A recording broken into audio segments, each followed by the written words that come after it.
Welcome back, everyone, to another edition of the Prove Me Wrong podcast. Once again, and as always, I'm your host, Pete Lieb. We are having a bit of a history lesson tonight, so I'm glad you're all with me. The Kennedys have been referred to as basically American royalty. They're incredibly wealthy, powerful, and well-known family, especially in the early to mid-20th century. I touched on some of the tragedies and scandal surrounding the family on previous podcasts, and I've teased that I would devote more time to the story in the future, and tonight's the night. I'm very pleased tonight to have author and researcher Donald Jeffries back with me once again, and we are going to discuss the Kennedy family history more in depth.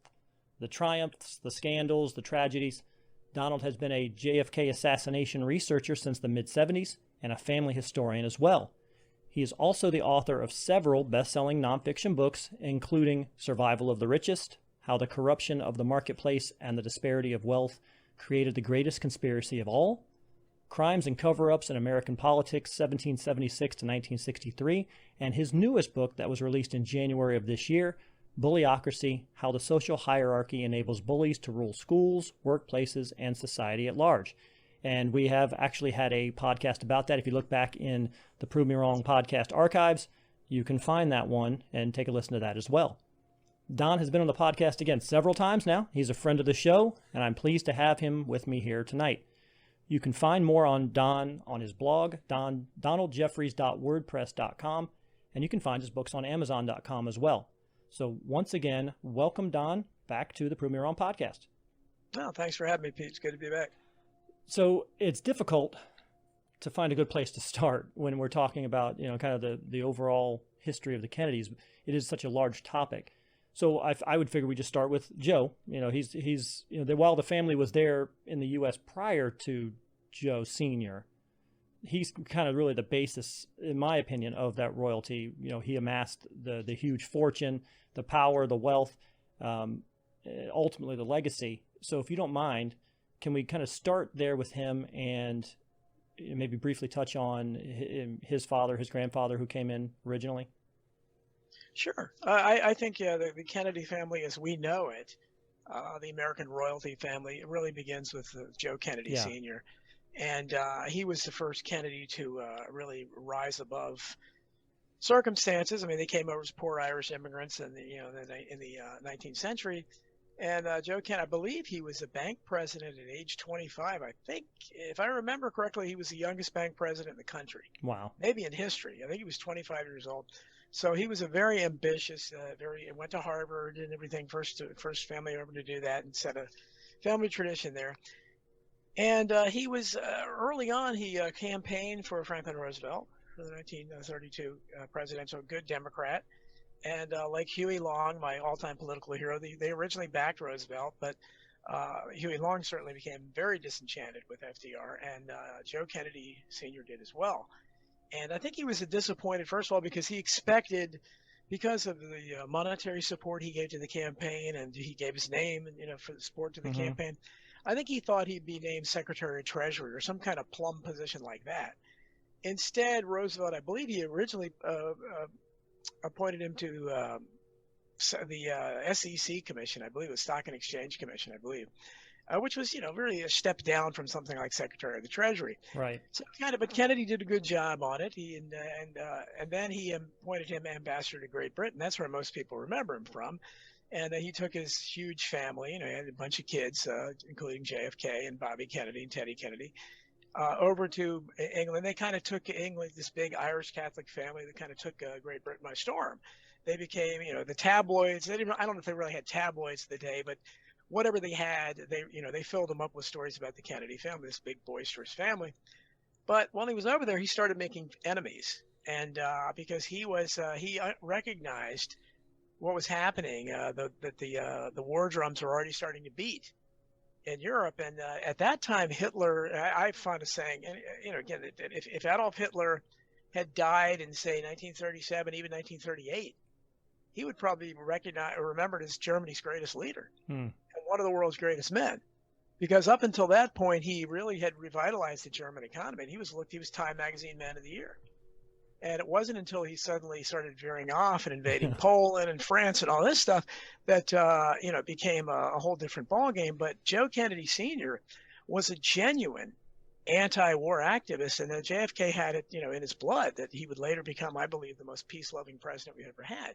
He came by it naturally, and Joe Kennedy Sr. was attached to the America First Committee, as were lots of other liberals of the day. Most people don't realize, they think this was run by Nazis or something, but no, it was run by American liberals, and who did not want us to mistake, because they remembered World War I and the millions of people that died for absolutely nothing. No one can, what did they die for? We don't know.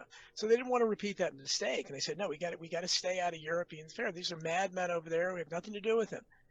And Joe Kennedy Sr. was very eloquent on it. He said, I've got young boys, and he recognized with his oldest son, Joe Kennedy Jr., who was the apple of his eye. And this was the one he was grooming to be a politician. He was terrified, as we all would be.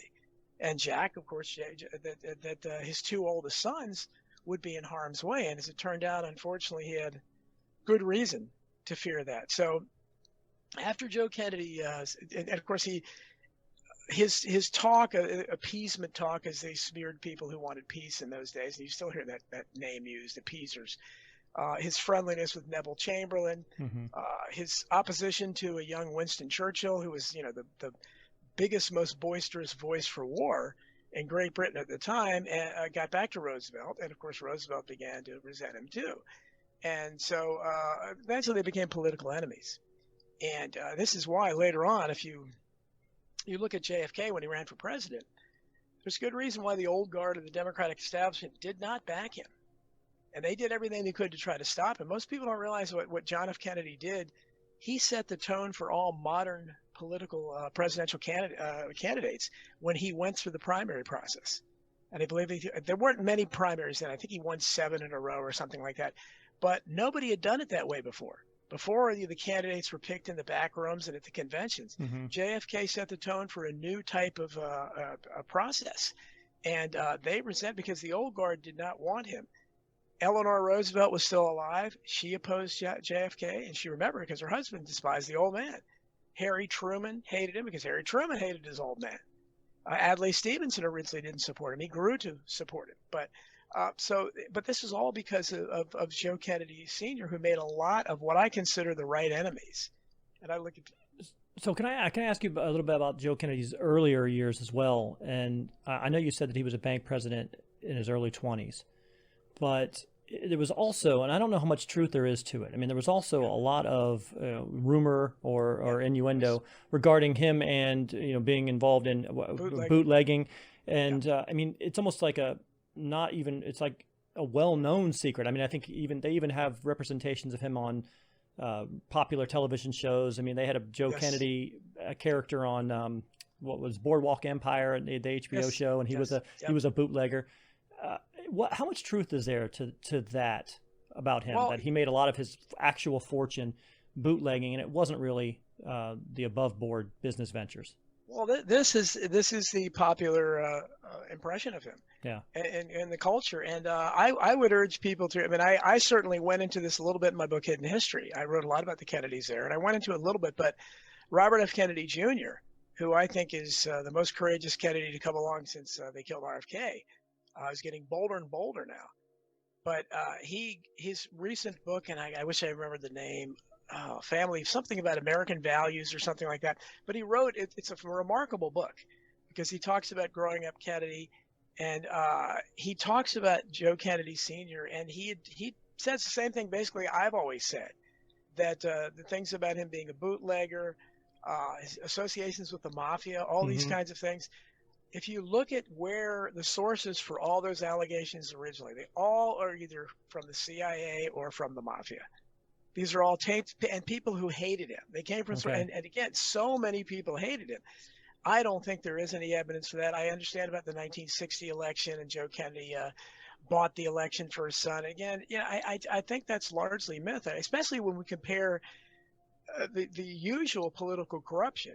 If that happened, it was nothing compared to some of the others, certainly with landslide Lyndon Johnson's 1952 Senate campaign, something like that, where it's like 7 recounts and the dead voted in droves, things like that. Huge corruption. and eventually a Judge Hugo Black, former KKK leader, who then became a Mm-hmm. liberal Supreme Court judge, he just approved and just gave the election to Johnson. That's how Johnson had their Senate. So something like that, but that's not talked about by the same historians. They always talk about Mayor Daley and the Seventh Ward or whatever it was, where they claim that these votes came from that tipped the Illinois to JFK in 1960. Right. I just look at the same sources that talk about him being a bootlegger. And I looked at, having read biographies on Joe Kennedy Sr., I think, and having written a book like Survival of the Richest, which is very critical of the elite, the 1%, the very wealthy, Joe Kennedy Sr., I think, is the most admirable man that accumulated that much wealth that I've ever found. Wow. Okay. I think he was remarkably moral. I mean, if you read what his children absolutely worshipped him.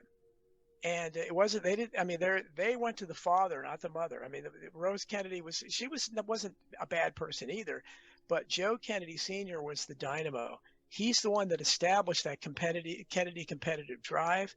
I mean, he began, he had this huge family, and he would assign them like to talk about current events at dinner. He made sure they learned about all, although he was a rather conservative guy, he was later a good friend with Joe McCarthy. But he made sure Joe Kennedy Jr., Jack Kennedy, Bobby Kennedy, Teddy Kennedy, he made sure they got to learn under very liberal socialist teachings because he wanted them exposed to different things. So I would have loved to have met him. And I just, having read about him, I think he was a remarkable, unique individual. And I think he wanted to be president himself. Okay. And there are rumors that he was going to challenge FDR for the 1940 nomination. And I can't get much information about it, but when he came back from Great Britain, he met with FDR as soon as he got off the plane.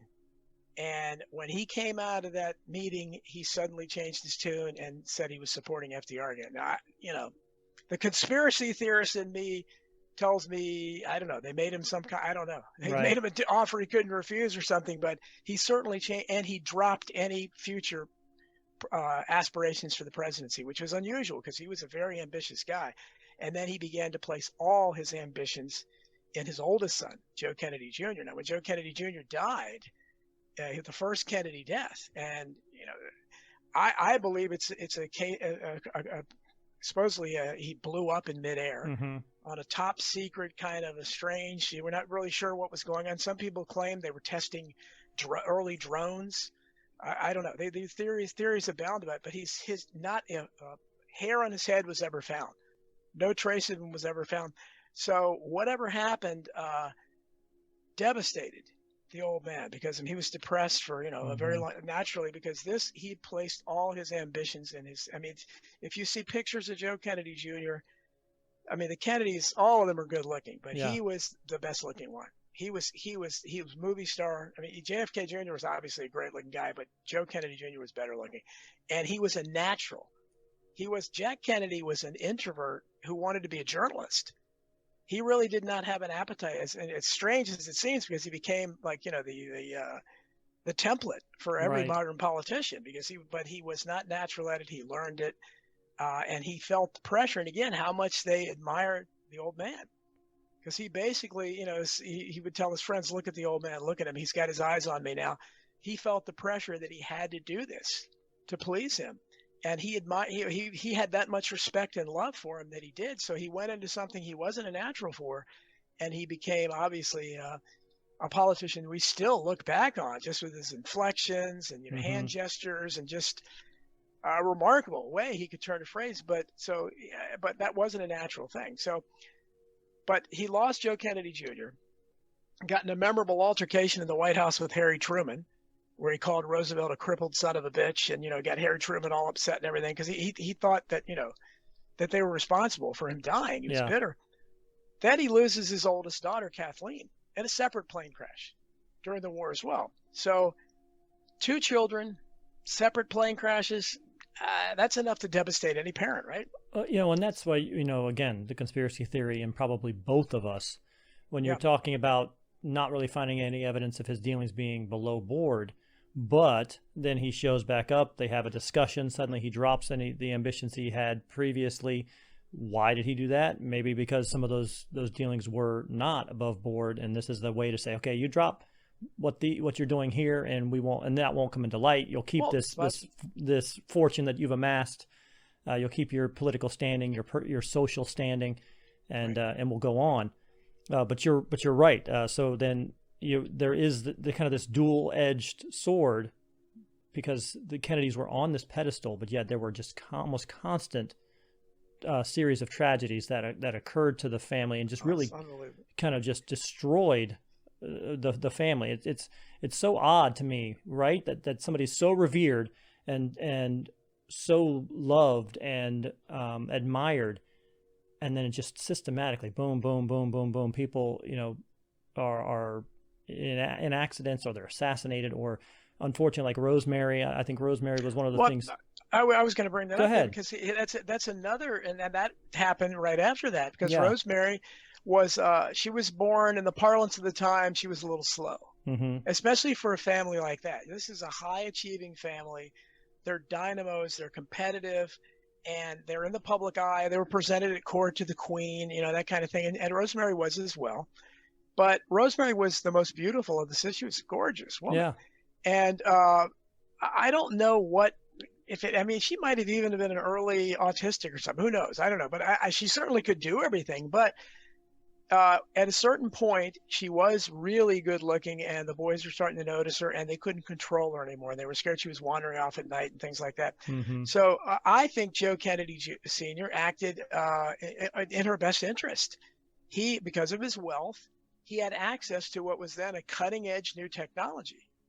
And this was a frontal lobotomy procedure. Now, of course, we know now that obviously it was not something anybody should want. Right. They didn't know at the time. So he acted, and he didn't tell his wife. And again, this was the time where, especially a man in his position. Right. He didn't challenge the man. No, his wife was totally subservient. He made all those decisions, and he wanted to surprise her. His idea was to get her fixed, because that's what the doctors told him. She'll be great. She'll be right up to snuff and on the same level with your other daughters. So he thought, great, I can surprise. Won't Rosemary, my wife, won't she be surprised? So that was his idea. And so he acted in her best interest. And he certainly didn't want what happened to have happened. And his tragedy is, for all intents and purposes, she was killed because the lobotomy backfired and made her at the level of a 2 or 3 or 4-year-old. So, and then they ended up putting her away. And again, that's what people did then. I can tell you, I had a niece born with Down syndrome in 1968, and everybody wanted to put her away then. And you're talking about the 1940s. And especially when you had the kind of financial resources the Kennedys had. That's what they did. They put her in a nunnery, I believe it was, and the nuns watched her. So, and they've been criticized for that. I've gotten into so many debates about that. I said, what, do you think he wanted this to happen to his daughter? But there's so many, but people believe when they demonize somebody, and he has become demonized. And they believe, and I don't know what they're believing. It's like, look, everything on the record says this guy was a great father. His parents adored him. He pushed them, but there's no evidence that he ever abused them or anything. And his grandchildren loved him. You read Bobby Kennedy Jr.'s book. I mean, he talks about some remarkable stories for this. But so he effectively lost Rosemary as well. But I think unfairly criticized for that. And then, of course, by the time that, we know about the assassinations of John and then RFK. So you're talking about 4 unnatural deaths of his children. And if you throw in Teddy Kennedy, people forget he was in a plane crash. He survived. But so that's 3 plane crashes. 3 separate plane. Imagine you have three of your kids are in 3 separate plane crashes. I mean, I don't know how you would even calculate those odds. And then John Jr. also in a plane crash and passing in a plane crash as well. Exactly. Yeah, they've had bad luck with planes. But but just to go back just briefly to Rosemary, you're right. I mean, because he has been, and again, we're talking depictions on popular television shows and things like that. Yes. Joe Kennedy is almost always a bastard. He's almost always a bad guy, always depicted that way on all of these shows. And Yeah, you're right. At the time, that and it's easy to look back now and say, man, that lobotomy went terribly wrong. You're a terrible person for doing it. But yes, putting yourself back into the medical understanding of the time, it was considered a brand new, cutting edge procedure. Miracle Sometimes it went well and sometimes Yeah. it didn't. So it's also depending on how well the person who is performing it does, how well they do it. So there's so many, when you start messing with people's brains, there's so many things that can go wrong. Yeah. But, so I would tend to agree that no father, because I've also read stories where when she was in high school, and she's still, she's reading at maybe a 5th grade level or what have you. She's again, a little slow, as you say, at that age, but they didn't want her to feel odd at the dance. And so her brother went to the dance and was dancing with her to make sure that she, felt included and part of the process. And I think if her father was ashamed of her or didn't love her or wanted to be rid of her, they wouldn't have done those type of steps prior. They included her on everything. Yeah. Because she was presented at court to the Queen with the rest of them. She had a debutante, she was not treated any differently. And the Kennedys, again, if you look at them, I compare them to other families, and at 1%, I think they had less dysfunction. They had more tragedy, but the dysfunction, there doesn't appear to be any. The siblings were always very close. They loved their parents. The grandchildren loved the grandparents and so forth. So I think that he, for whatever reason, Joe Kennedy Sr. has been cast this way in history. And I think a lot of it, again, has to do with the fact he opposed World War II. Mm-hmm. And anybody that opposed World War II is demonized in popular culture, because that's considered the good war, and which, I'm like Benjamin Franklin. I don't believe there is such a thing as a good war or a bad peace. But most of our court historians believe that. So because he was on the wrong side, Jack Kennedy took, he went through all the liberal indoctrination and everything. And I think that the establishment, I'm shocked that they let him get the nomination, knowing it's this, because as it turns out, obviously they decided they made a mistake too, because they had to end up, censoring him. What George Bernard saw, the ultimate assassination, is the most ultimate form of censorship. Mm-hmm. And they decided they had to get rid of this guy. But he was his father's man. Joe Kennedy Sr. also was one of the first critics of the Federal Reserve. And he understood what the Federal Reserve was, and I'm sure they spent lots of time around the table. He spent lots of time talking to his boys about the Federal Reserve, because money was a huge subject with them. And again, this is, if you want to know why people are demonized, Joe Kennedy Sr. opposed World War II. He understood about the Federal Reserve. Those are two reasons right there. Why so he's basically un-American right there. Because there's a huge American push during World War II. If you're American, you were for the war effort. Absolutely, anybody who's in the know understands in terms of the Federal Reserve and actually how terrible the Federal Reserve has actually been forever. So yeah, I can see it. And you're right. The court of public opinion lasts forever. And again, unfortunately, even as I watched that Chappaquiddick movie, even that was maybe 2 years ago. And again, it was a consistent portrayal of what Joe Kennedy Sr. is. There's never until Robert F. Kennedy Jr.'s book recently, and my little contribution in hidden history and what I've tried to but his book especially really was an attempt, I think, and a very admirable attempt on his part. And of course, his family loyalty, it's his grandfather, so naturally. Right. But I think he made a lot of points that made sense, that a lot of this isn't. It's the same kind of mythology that is created, after the assassinations. You had a period of time where there was this vision of Camelot, and the Kennedys were briefly mythologized and turned into kind of shining, superheroes. Mm-hmm. Brief, but it was a very brief period of time. And after Robert F. Kennedy was assassinated, certainly after Chappaquiddick, the Kennedy family began to be looked at differently. And by the time the mid-'70s came around with Judith Campbell Exner, and I've written a lot, Jim DiEugenio is another guy who's written a lot about this subject as well.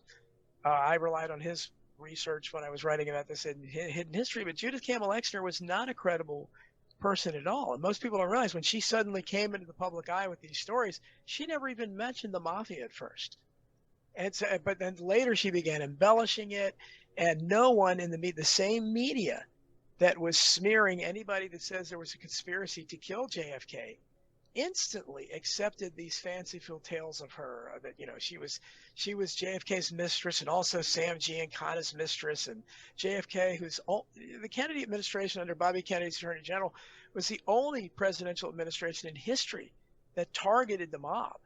And Bobby Kennedy was doing really outlandish things. They were, for the right reasons, but his methods were ruthless, where he was actually going out and having his people abduct big-time mobsters because he couldn't convict them in court because the jurors, would be bought off. So he was having them. I believe it was Carlos Masella or Santos Traficante, who both of those figures have been tied into theories. One of those guys was picked up on a street and taken over to Guatemala or something, and just dumped in the jungle. So just imagine the pride of these guys. They were treated like that by this little punk Bobby Kennedy, So the mafia despised them. There's the idea that they would have been allied with Kennedy, and it's based on a few loose things like JFK's friendship with Frank Sinatra. Mm-hmm. And Sinatra's ties to the mob. Okay, so if you want to say that, but that's Sinatra's ties to the mob. There's no evidence, and Bobby Kennedy despised the mafia. And but this mythology has been built up that not only do they not talk about all the efforts the Kennedy administration made against the mafia, they actually try to make it seem as if the mafia put them in power, and then they called in some favors on the old man because of what they did to help win Illinois. And this is myth, and nobody ever delves into it. It's just accepted. Like you said, the portrayal of Joe Kennedy Sr. is always the same. And then once they began to rewrite the record on JFK, then you have people on the left like Noam Chomsky who hate Kennedy and who don't care at all about his assassination and try to rewrite the record and say, no, he wasn't going to withdraw from Vietnam, which is BS. We know from the National Security Act Memorandum 263, he absolutely was. It's documented. But they just pretend that doesn't exist. And they say, so basically they're trying to say there was nothing changed and so his death was irrelevant. It wouldn't have been any different, which is absolutely not true. So let's back up for just a moment. And so Joe Jr. blows up, or he has some type of accident. We never see him again. JFK at that point takes over the mantle after Joe passed. JFK did not want that type of life. Did Joe Jr. want that type of life? Or were all of these, the kind of question I'm getting to is how much of an impact did Senior have on them in terms of, did they feel that they could say to Dad, you know what, Dad, I want to be a journalist, or I want to be a photographer, I don't want to be in politics? Or was his influence over them so strong that they didn't even question what he wanted to do? Joe Jr. absolutely did. He was a chip off the old block, and he was very political, as was JFK. JFK was too. He just was from a journalistic point of view. But Joe Jr. absolutely did. In fact, he was a delegate to the Democratic National Convention, I guess, of 1944. And so he was already getting his feet wet. There were already plans. Okay, as soon as he comes out of the war, he's going to run as JFK ended up doing on his war record, and because that's what people did. Now JFK ended up being a genuine war hero. Again, something they tried, and they've even tried to smear him there. I mean, if you read, and I wrote about this in Hidden History, if you read what he did, by all accounts, is that he ended up tugging an injured man. He gave his life preserver to the guy, and he gripped the life preserver in his teeth and swam like 2 miles tugging the guy with his teeth. I mean, I haven't heard of too many more acts of heroism, certainly by any high-profile politician, than that. That's a real profile in courage. Wow. But they dismissed that by saying, yeah, but it was his recklessness, and that's the first example of them saying about the Kennedy recklessness, which would really come into play in the lies about JFK Jr.'s death. This recklessness, this theme, the Kennedys are reckless. So they claimed that he didn't know what he was doing as the captain of PT-109, and because of that, the Japanese, cut the boat in half. And so they blame him instead of crediting him with saving his, that guy, especially his life. They smear him. And a lot of high-profile people did too. A lot of politicians who hated Kennedy would still bring that up. And but it wasn't true, and he was a genuine war hero. Certainly, we see the mythology built around lots of other politicians who didn't have that kind of record. Right, It didn't, right. something like that. But JFK absolutely did. And it goes even after that into the writing profiles of courage, when there's no evidence that JFK was a great writer. It was what he wanted to be. And, he wrote his thesis, Why England Slept. He was a college student. It's very well written. And so there's no reason to think certainly Theodore Sorensen helped him write it. Mm-hmm. But again, people lie and they built up this thing, JFK, they bought that off, and Ted Sorensen wrote the book, and his old man made it a bestseller by buying. I mean, there's all kinds of stories about it, but it's a remarkable book. And it's what's more remarkable about it is some of the profiles in courage he lists. And I talked about this in Crimes and Cover-Ups. In American politics, 1776 and 1963. Again, people don't realize this, that one of the guys he has as a profile in courage is Republican Robert Taft, son of President Taft, who was Mr. Republican. It's another guy who I believe was cheated out of the 1952 Republican nomination by people like Earl Warren and a young Richard Nixon, who steered it towards Eisenhower. Robert Taft was a great man, a real anti-war guy, a real anti-New World Order guy early Mm-hmm. on. He was a really wonderful person. I'm a great admirer of his. But he was one of the eloquent voices at the time to speak up against the Nuremberg Convention. And JFK included Taft as a profile in courage because he had the courage to speak up about the outrage that was the Nuremberg Convention, the Nuremberg trials. Now nobody, and JFK himself condemned it. Now imagine that. You look back now, no one condemned until I wrote that book, and I for whatever little impact I had, that was the first time that I know of since JFK's profile in courage that anybody talked about what an absurdity it was to legally put on trial the vanquished in a war, people you beat in battle, unheard of, unprecedented. Now we look at it as the ultimate justice, but the fact that he chose him, and he chose another guy who the name escapes me now, who was the one who voted against impeaching impeaching Andrew Johnson, which is another politically incorrect thing to do. Because I have the quotes in the book about these, the people today who talk about how horrible this guy was for voting against Andrew Johnson. So, Right. I mean, voting against impeaching him. So he was willing, even at that time, to go against the grain. And he was already starting to show, if they had been paying attention, that he was his father's son. I guess they just didn't realize it until he got to the White House. So when he comes out of the war, and then directly from there, does he become involved in politics at that point? I think he was in the state of Massachusetts. 1946. Yeah, 1946. He became a representative in the House, and he ran for Congress in Boston. And it was going to be easy for Kennedy to win Boston because they had a history there. They had there was all Honey Fitz, his grandfather on the other side, was with the Kennedy side there was a Honey Fitz, and there was another guy too that was a mayor of Boston. So but both sides of his family had some political history there in Boston. So they had a base, and of course Irish politicians were popular. Boston was a natural to gravitate to. So and he was a war hero, and he had lots of money. So it wasn't, and I don't know how much his dad spent in that campaign, but I'm sure it was well financed. Yeah. And I mean, it's what else are you going to spend your money on? But people still had to vote for him. So, and he was a good-looking, very skinny kid, but he was but the women loved him even then.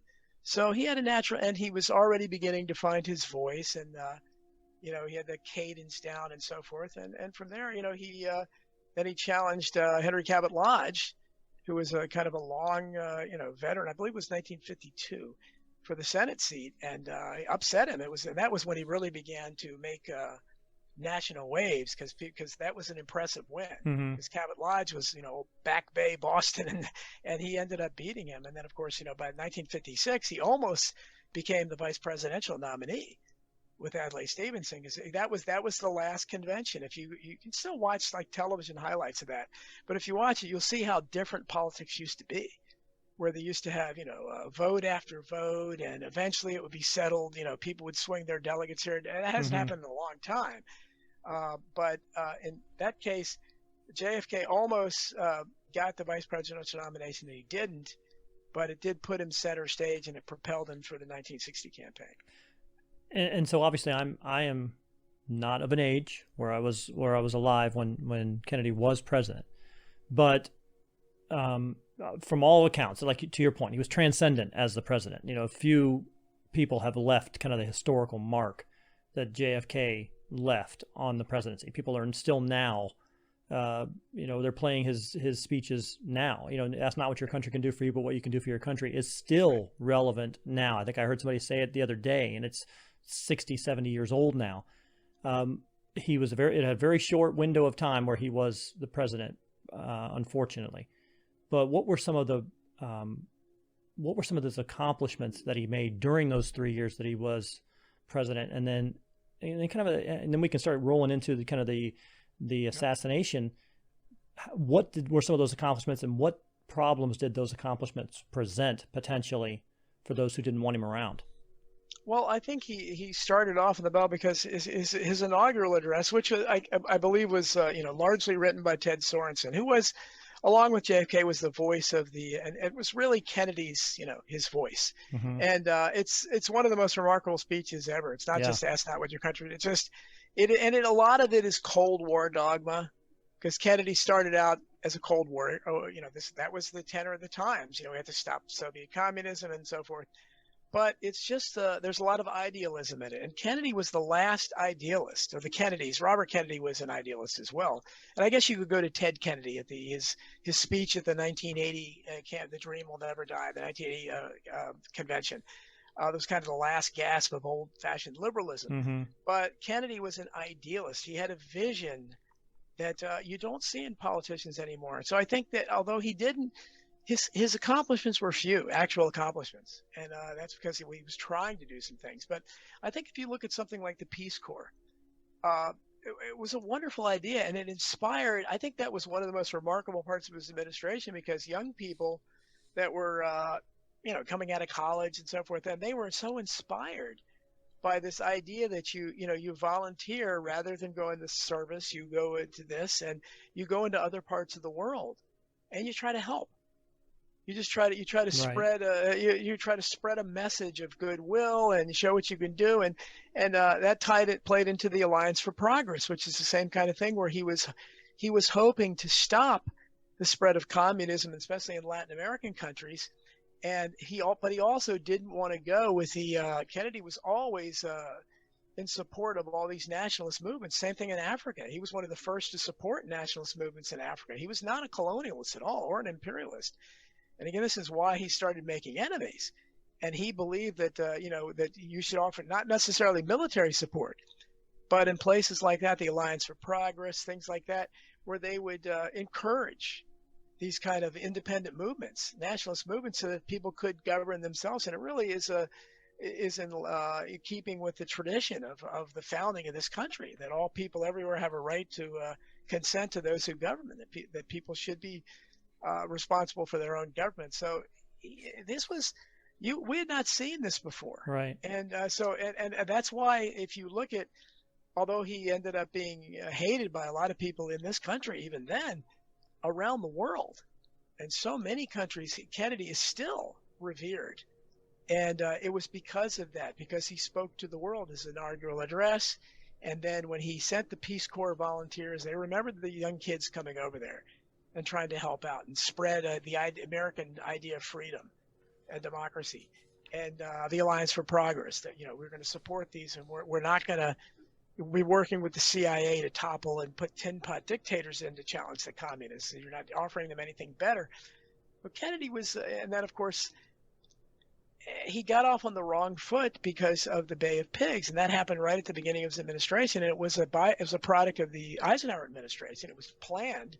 In fact, Richard Nixon was the political head of it as vice president under Eisenhower. And and Kennedy came in young and naive. Excuse me. And he was, they saw that, and they thought they could pull the wool over his eyes. But when they asked him for air support, he said, no, this is crazy. We're not going to put some kind of full spreads, but afterwards, and to this day, he is still smeared. I remember getting in many arguments years ago from right-wing people. Kennedy was responsible. He got so many men killed when he pulled air support. He didn't pull air support. He would have never approved it. They just made it look that way. It was a stupid plan. It would never have worked. And unfortunately, it created a lot of enemies.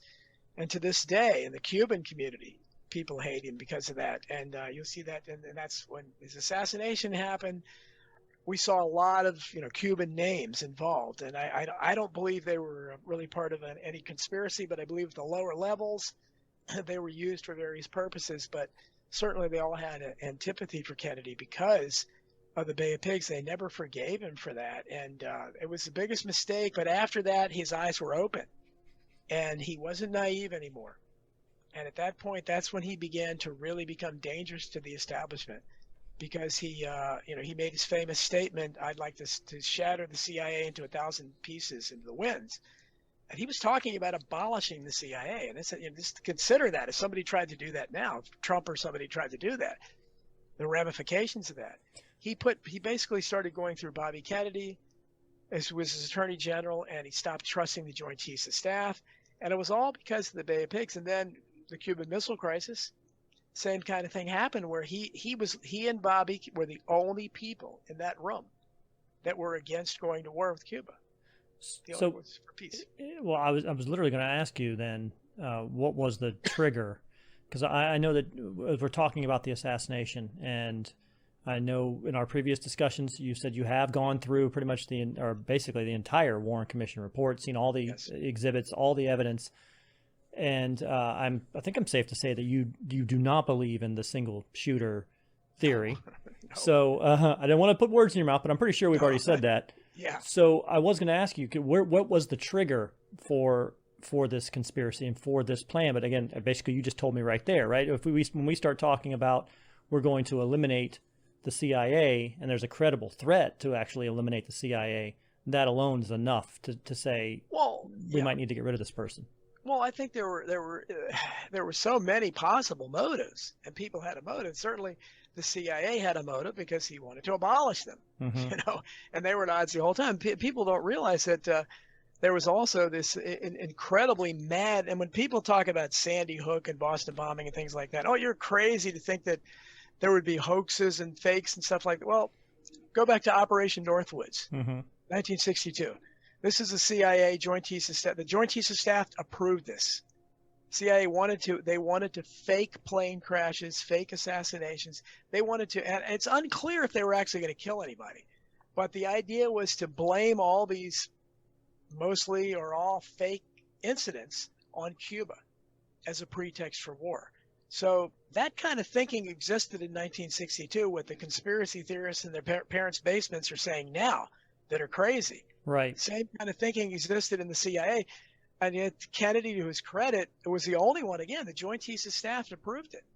So the only reason it didn't happen is because Kennedy had the rational, sense to say, this is mad. Of course, I'm not going to approve this. So that really, I think, sealed his fate. And of course, National Security Action Memorandums 263, which is a real document. It's not Noam Chomsky. It's not anybody's theory. This is out there. Not only that, but in his last press conference, he said the same thing.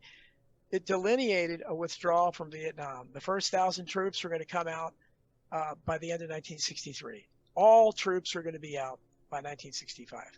So this was in the works.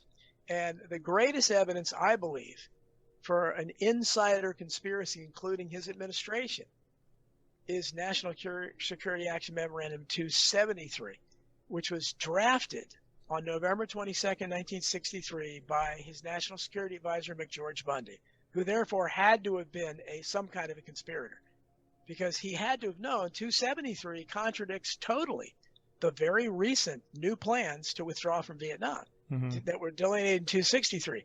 He had to have known JFK would have never signed it and probably would have fired him on the spot for drafting it. So, he had to know he wasn't going to be around to sign it. And he had to worry about it. Of course, Lyndon Johnson was only too happy to sign it. So I think the withdrawal from Vietnam, huge reason. His loggerheads with the CIA, huge reasons. He might, if he got reelected, he might very well have abolished the CIA and created something different. And it's funny because you were talking about the conspiracy theory, quote unquote, conspiracy theorists in their basement. that was probably before the CIA actually created the term conspiracy theorist Yes, to exactly. explain Right. those people away, right? To debunk Exactly. them and make them seem ridiculous. And it's so funny to me how many times the conspiracy theorist ends up being right. But people Sure. still don't ever put those together. You know, they never No. actually give them credit and say, well, you know what? Those conspiracy theorists have been right 8 times over the course of Right. this, but they're not right about this one. This one's the one that they're Right. wrong about. It's Right. just, but why would? So it's always fun to me where people absolutely and without question trust everything that their government tells them. Their government would never do them wrong. Their government always has their best interests at heart, Right. and never think critically about what's happening and what they're seeing with their eyes, and who would stand to gain from things happening the way it is. But okay, so we're thinking that, and at that time, right, the elder Bush was the CIA director. Isn't that correct? No, he wasn't. He was a young Not guy yet? at that time. He was. There's a little memo out there, and a lot of people, I don't know what it means, but there is something signed by George Bush to the CIA around right before the assassination of Kennedy. So its indications are that he had some affiliation. He would later become director of the CIA, I believe, under President Ford. Okay. Around that time, 76, something like that. But so at that time he wasn't. But so, and I purposely don't name names, and people want to say this guy did it, that guy did it. But I think that Oliver Stone did a really good job of portraying what probably happened. If you look at Mr. X's, played by Donald Sutherland's speech, who was a composite figure based on Fletcher Prouty, who was a member of the Joint Chiefs of Staff and was privy to all this. I think he explained it pretty well. There's something in the air. A bunch of people come together. A lot of people with mutual interest came together. People in the Pentagon, people like General Curtis LeMay, people like that, the real hardliners who hated Kennedy over his actions at the Bay of Pigs and during the Cuban Missile Crisis, who wanted a big war in Vietnam. They had every reason. The Pentagon brass definitely wanted him gone. The CIA certainly wanted him gone. I mean, people like Allen Dulles, who ended up becoming a member of the Warren Commission. I mean, he fired Allen Dulles and Richard Bissell, the top 2 members, the director, Allen Dulles, and his assistant, Richard Bissell, after the Bay of Pigs. He put it out there, hey, it's your fault. I'm firing you. And he said, one of us has to go. I'm the president, so I'm firing you. And Dulles this was a proud man. Mm-hmm. And so he's later assigned to, and all evidence shows he was the most active member of the Warren Commission. So he had a tremendous influence over that investigation. So it was never, nothing ever it was investigated about the CIA, because it might have uncovered his own complicity there. So I think that certainly the CIA and J. Edgar Hoover, who really led the cover-up. If you look at, when I was studying these things, and Harold Weisberg was a great critic who I had the pleasure of meeting one day in the early 1980s, had dinner at his house, but he wrote tons of self-published books in the days before books weren't self-published, and his wife typed them up. He showed me the typewriter where she typed them up, and you bought them through the mail. I bought them all that way, and but they're wonderful pieces of research in the days before the internet. But Weisberg spent every day of his life, for probably the last 20 years of his life, trudging into court on a bus every day to file Freedom of Information Act lawsuits to try to unearth documents here or there from the FBI and other agencies. And what he's published over and over again was how J. Edgar Hoover's FBI especially would Xerox copies of copies of copies. It's basically to make whatever they finally released almost illegible. And you don't do that unless you're covering something up. And that was the FBI. Hoover hated Kennedy's. Certainly he was, whether he knew ahead of time, same thing with LBJ. Whether he knew ahead of time, both of them would have approved and been very happy that he was being killed. So, if you look at possible conspirators, the Secret Service, they stood down. They did nothing to stop the assassination. They had 6 seconds to react. They didn't react at all. So you see how hard this is. Everything you just said there, it just keeps piling up on itself. You see how hard this is to swallow. Because we're talking about someone has to get the head of the FBI, the head of the CIA. You're talking about Joint Chiefs of Staff. You're talking about high-level individuals in the government. You're talking about the vice president. I mean, my assumption is the vice president hates him. He's got to be the ringleader. He's got to be the one that brings it to the rest. Well, a lot of people think that, yeah. I mean, that's just the logical thing is. Right. But that's why a conspiracy like that is so hard to swallow. Again, because you're saying that that every one of these people is corrupt. Every one of these people, they essentially engineered, implemented, performed, and then covered up a coup. It was a governmental coup. They removed the acting president. They replaced that president with somebody of their own liking, for their own political gain. I think maybe that's where a lot of people have a hard time stomaching the conspiracy part of it. Well, sure. I mean, I've heard many times someone would have talked. You can't keep a secret. Yeah. And I pointed out, people talk all the time. And if you read my books alone, you'll see all the people that talked. A lot of them were killed or died unnaturally when they talked. Right.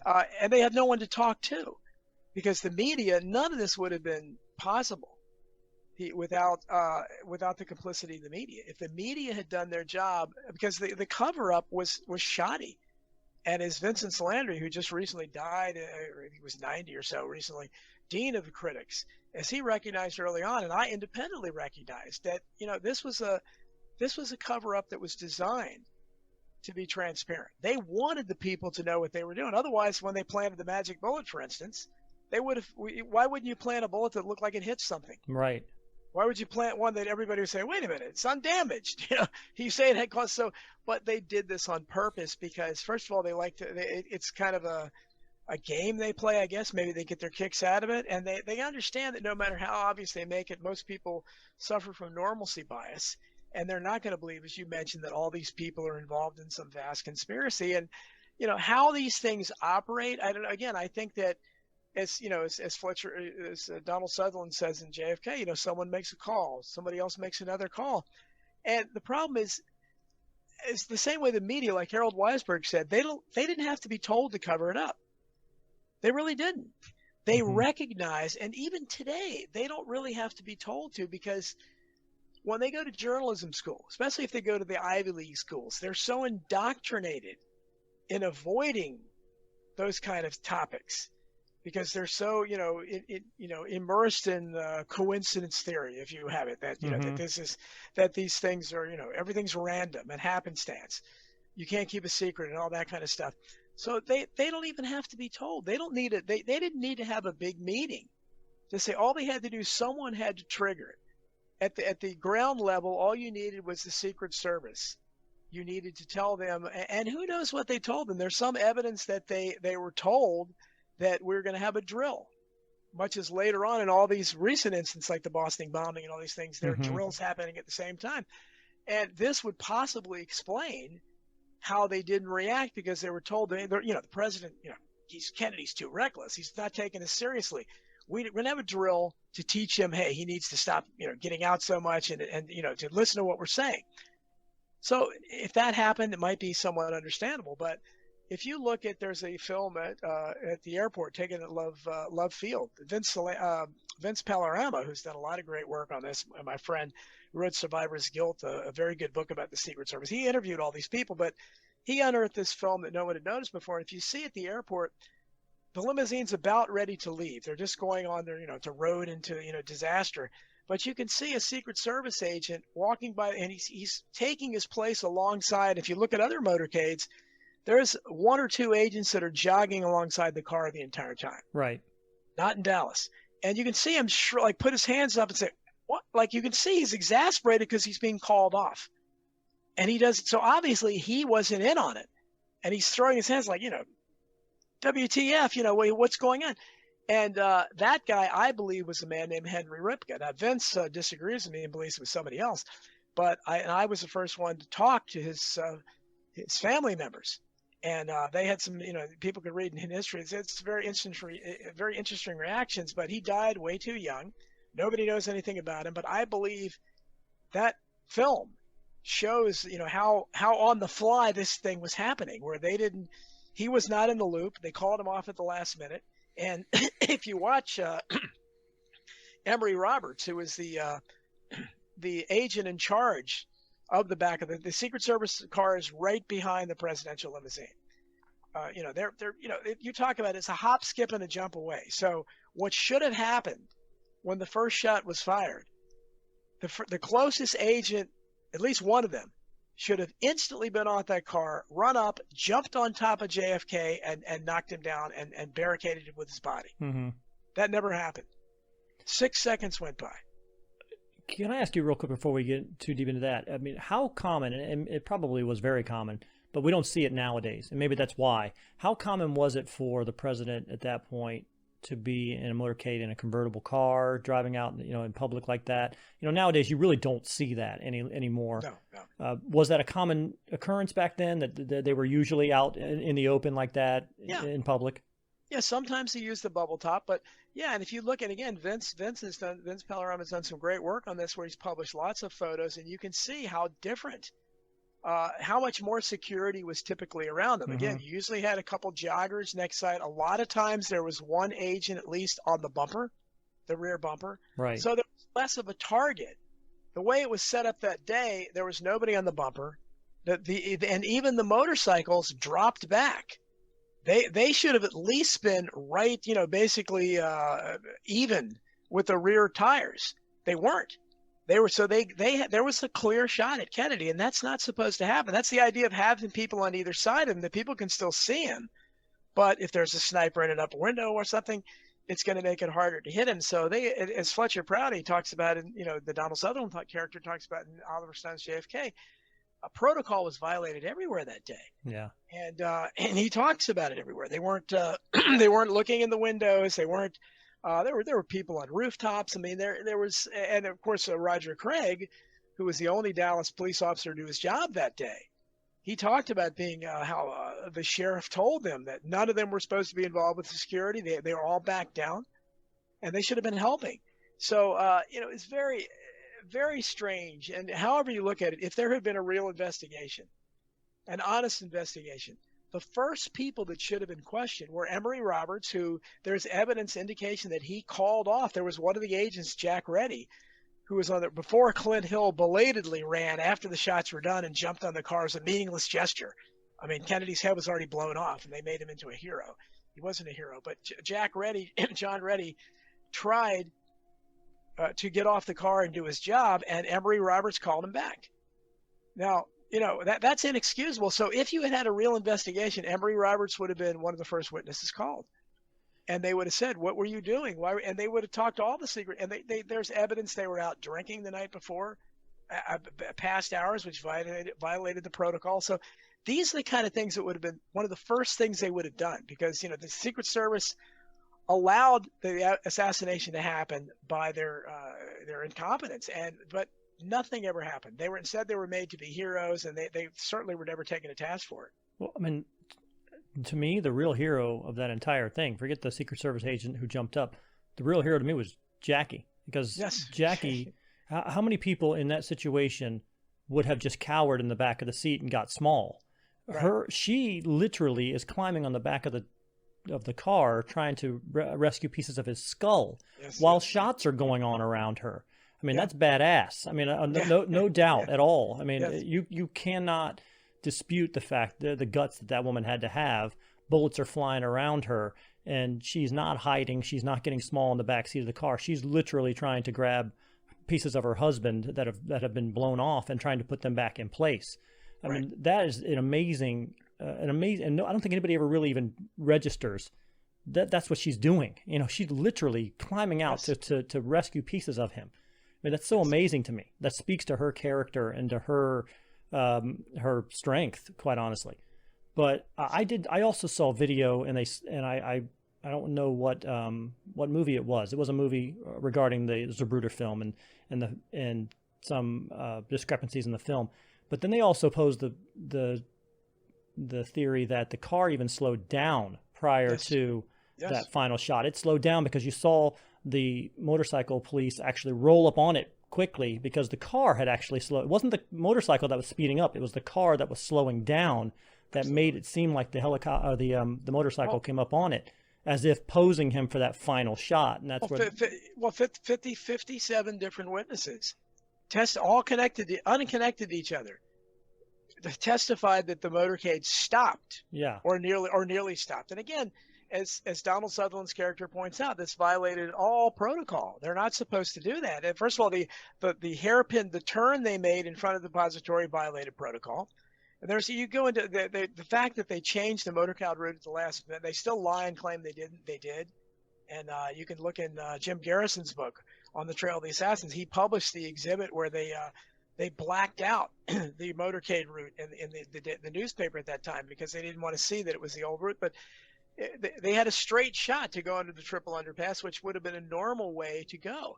But instead, they had this route where they had, especially the turn in front of the book depository, which made no sense and violated their Secret Service because it required them to slow down at least some to make the turn. And then if you look at the color film, you'll see the brake lights come on. Mm-hmm. And that's another thing. Another witness that should have been grilled mercilessly was William Greer, who was the driver. And he was not the regular driver. He was a replacement driver. And again, Vince Panorama interviewed his son later.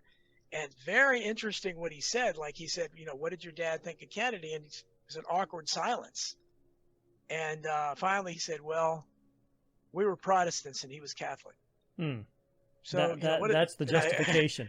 I mean, what does that tell you? But wow. And you can even see Greer smiling inappropriately in some photos. And the first thing, Pete, that got me interested in the JFK assassination, really interested, was reading a book called Johnny, We Hardly Knew You, which was written. It was not a book about the assassination per se, but it was written by his closest aides, Kennedy's closest aides, Kenny O'Donnell and Dave Powers. And as a New York Times bestseller, great book, all about his political career. But they went into depth about the assassination. And although they didn't really critique anything, they didn't really come out for conspiracy, they painted a picture of LBJ that really stayed with me, the way he acted. And that's the first thing that made a lot of people suspicious. Certainly when I was a 7-year-old kid when it happened, and I remember my very Catholic family cussing Johnson and talking about him because the way he just looked so unnatural, and he couldn't contain his happiness. Mm-hmm. He could, and his crazy wife, if you look at the pictures of the swearing-in ceremony, she looks just goofy. She's got an absurd smile on her face that's so out of character to the moment.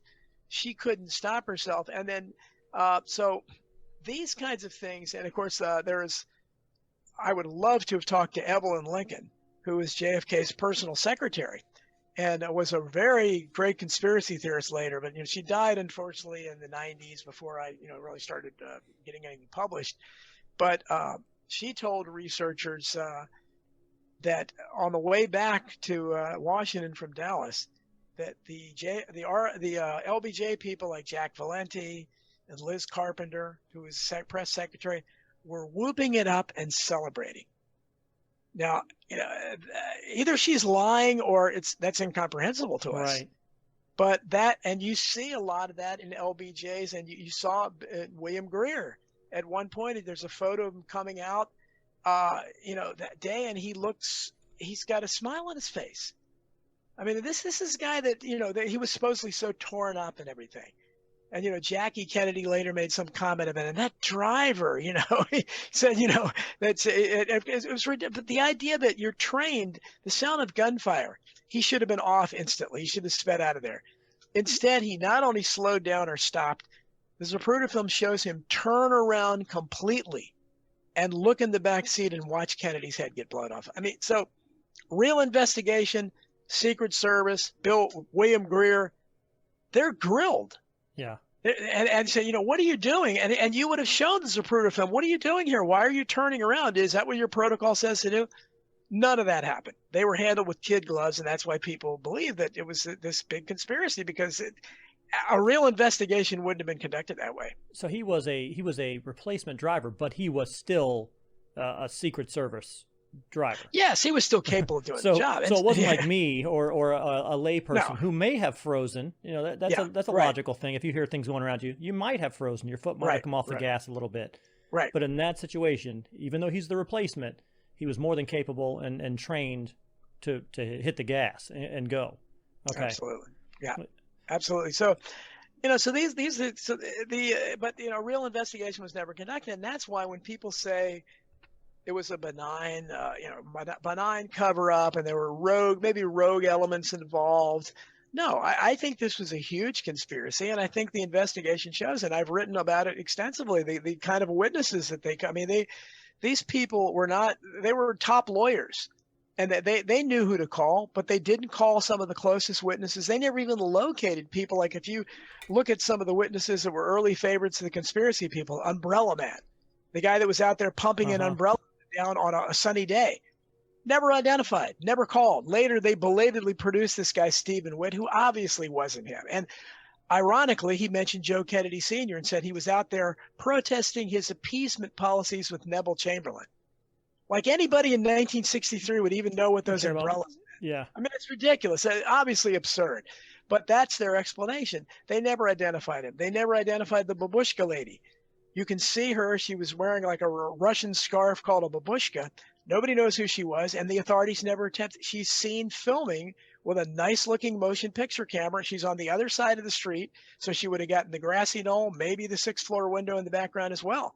And wasn't she one of the only people who really didn't react typically? I mean, wouldn't a lot of people? Well, Umbrella Man certainly didn't, and his family, they sat down. I don't. Yeah, she didn't see. I don't know what she. I think she's milling around afterwards with the rest of the people. But the important thing is that she had the best view by far. She had a much closer view from the other side than Zapruder. Her footage would have been invaluable. They never even attempted to find her. No one has really seen the Zapruder, the babushka lady's film. And of course, that brings to question the other curious factor that day, as Vince Panorama, told me, and you studied this in depth. Usually in the other motorcades, the press car was filming these motorcades, and they were in front of JFK's limousine and filming him. They weren't there that day. Yeah. They were in a bus, like 7, 8 cars back. So that's why when you see it, that's why we had to rely on Abraham Zapruder and Marie Muchmore and Orville Nix, because there was no professional footage. And that's, really odd, to say the least, because you look at his other motorcades and the rest of his trip in Dallas. I mean, he's going inside the Houston Space Center, and they're filming everything he's doing in there. But they're not filming that. And if basically the professional footage stops at the airport, and one of the last things you see is that Secret Service agent throwing his arms up. After that, when it's basically people that were taking home movies. So the only reason we see anything of that motorcade is because lots of people were taking home movies, and so nobody questioned that though, and I questioned it. How did Johnson become connected with Kennedy to begin with? I mean, did Kennedy actually select him as the vice president, or were they somehow placed together? Well, that's a good question, and it was one of those examples where it was made for political expediency, because they understood that they needed somebody from the South to keep some of those swing Southern states. And JFK, this Boston liberal, was not going to carry a lot of those Southern states. So LBJ, especially Texas, was huge because he's from Texas. So you want those electoral votes. That's why they picked him. And there's a lot of talk about why they picked him. I mean, there's Bobby Kennedy supposedly was incensed about it and didn't want it. Other people think that LBJ was somehow they tricked. He was maneuvered onto the ticket, so they announced it before JFK even approved it, and left him holding the bag. So there's now Evelyn Lincoln, who I mentioned earlier, claimed that the last time she saw JFK before he took off for Dallas, because Evelyn Lincoln did not go to Dallas with him, that he told her that LBJ was off the ticket in '64, and he was going to replace him with, I think, George Smathers of Florida. So LBJ certainly had reasons to. Well, they just seem so ill-matched. Yes. Just personality-wise, and from everything I've ever read or heard, in reality, LBJ was probably incredibly racist. Did a lot of said a lot of racist things, and did a lot of just completely, literally pulling out members of his body and throwing it on the table. Just ridiculous things. They don't seem like those two. Yeah, very crude. Don't seem like those two would gel, would have normally naturally found each other and decided, what, we're the team that's going to get this done. It definitely seemed like they were more placed together and put together. And we are going to cut right now from the podcast as we're talking right now. Tonight, we're going to have a part 2 of this podcast. We're running a little bit late on this particular one. So stay tuned next week for the continuance of our history lesson on the Kennedy family, the Kennedy family history with Donald Jeffries. He'll be back with us again. We'll continue our conversation, talk a little bit more through the John F. Kennedy's assassination, through Robert Kennedy, Ted Kennedy, and actually John F. Kennedy Jr., and talk about their history all the way up till basically the turn of the century. But before we go, I wanted to say that the Prove Me Wrong podcast is brought to you tonight by ZendoZone citronella burners from J.T. Eaton. We have one right here, little ZendoZone. They're shaped like fearless bug repellent tiki gods. So let Surf and Stan, Hawaiian Howie, and Luau Lily bring the islands to your backyard with ZendoZone citronella burners. ZendoZones uses natural 3% citronella candles and incense cones. They're perfect for patios, decks, backyards, campsites, poolside, and more. You can enjoy the outdoors again. They're available on Amazon.com and Ace Hardware, so go ahead and collect yours today. By the way, if you want to contact us, you can use our Gmail account. It's provemewrongcast@gmail.com. You can also contact us through Facebook or Instagram. Prove Me Wrong is the name of the program. Just look us up on either one of those platforms. If you're looking for more ways to listen to the podcast itself, we are on basically all podcast platforms: Anchor, Spotify, Stitcher, Tunein Radio, iTunes, the Apple Store. Like and subscribe to the program. You'll be the first notified when a brand new episode is released. We typically release them once a week. We're also on rumble.com and YouTube as well, and you can see the YouTube banner right here.